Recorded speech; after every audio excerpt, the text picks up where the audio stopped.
Struck by a car and injured while driving your bike against oncoming traffic. Who's responsible and who's at fault?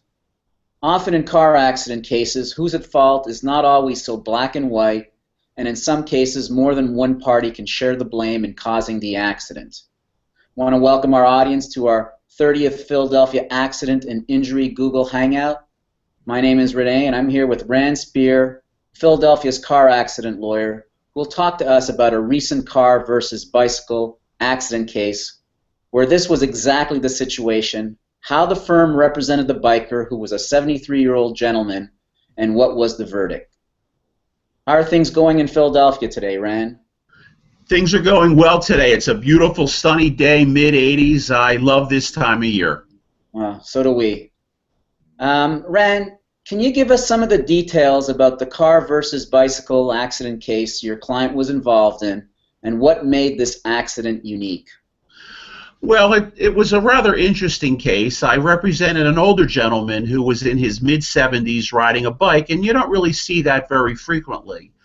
But the real issue in this case is that at the time of the accident, my client was actually driving or operating his vehicle against oncoming traffic.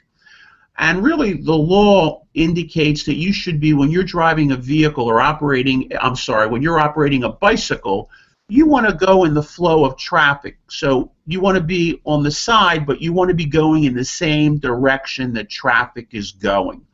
And in this particular instance, my client was doing the exact opposite. He wanted to see traffic coming toward him, and so he was not really following the law at the time of the accident. Well, that makes perfect sense. You should be going with the flow of traffic. That's what I've been taught all of my life. What did the defense maintain, and what was your position on the accident? Well, the defense made the typical argument that it was my client's fault, that because they were not proceeding with traffic, that they were responsible for causing the accident. But we said no.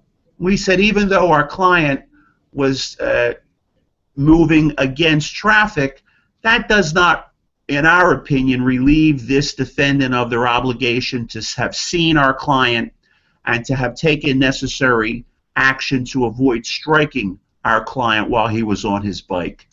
So our position was, maybe he was a little responsible, but at the end of the day, we felt that the vehicle had the majority of the responsibility. And when they refused to settle, we went ahead and filed a lawsuit, took discovery, and ended up proceeding to a jury trial. What types of injuries did the elderly gentleman suffer? Well, he did have some, pre-existing degenerative type injuries, but he also sustained some injury to his lower back, what we call protrusions in his lumbar back, which did bother him.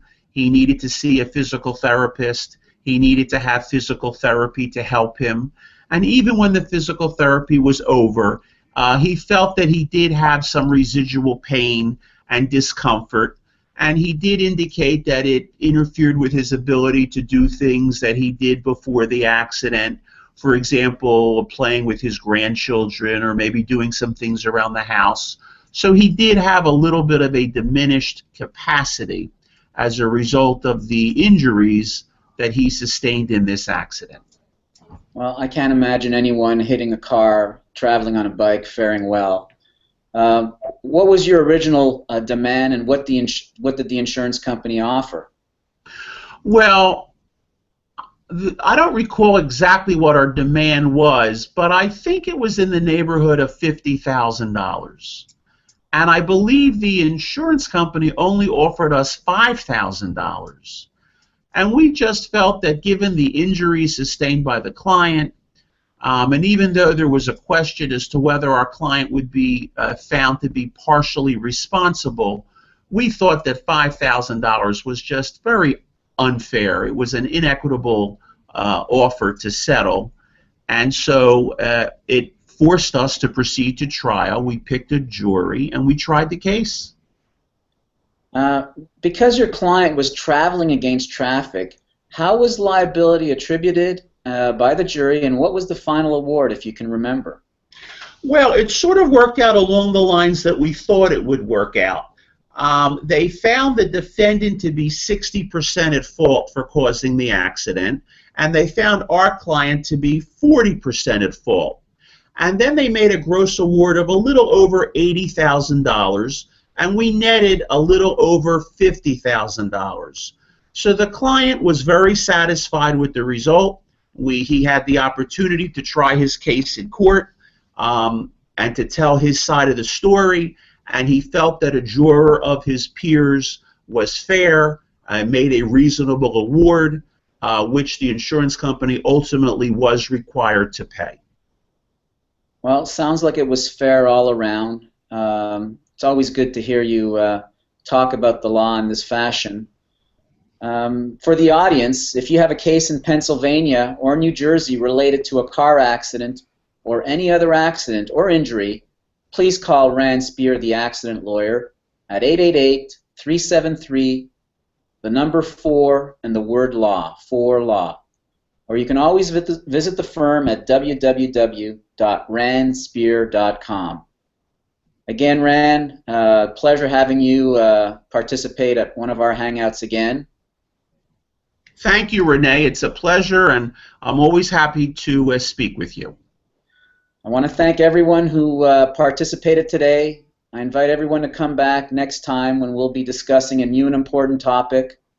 That's all for now, and goodbye. But before we go, remember, information contained in this video should not be construed as legal advice. Content is for information purposes only. Nothing contained herein shall constitute an attorney-client relationship.